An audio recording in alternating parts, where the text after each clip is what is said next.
madaxweynaha jamhuuriyadda federaalka Soomaaliya mudane Maxamed Cabdullaahi Farmaajo oo booqasho rasmi ah ku tagay dalka Djibouti ayaa intii uu ku sugnaa dalkaasi kulan gaar ah la qaatay madaxweynaha jamhuuriyadda Djibouti mudane Ismaaciil Cumar Geelle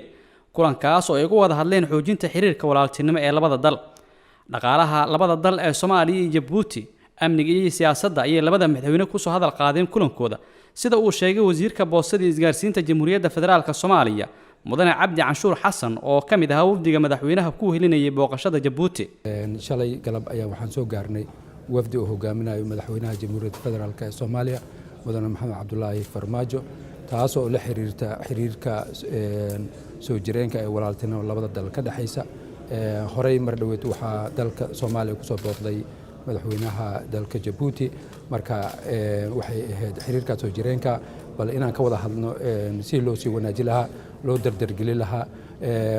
maartay horumarka iyo wax wada qabsiga labada dal ay ku saabsanaa wasiirka arrimaha dibadda jamhuuriyadda Djibouti mudane Maxamuud Cali Yuusuf ayaa sheegay in dawladda Djibouti ay bogaadinayso horumarka dawladda uu hogaamiyo madaxweyne Farmaajo ay ka sameysay dhinacyo badan oo ugu horeeyo la dagaalanka argagixisada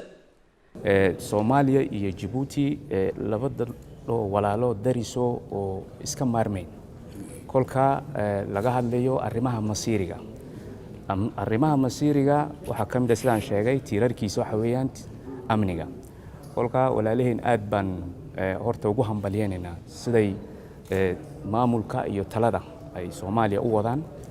aad baan u hambalyeynaa madaxweyne Farmaajo iyo xukuumaddiisa la dagaalanka argagixisada sida uga shaqeynayaan iyo sida deganaashada dalka iyo xasiloonidiisa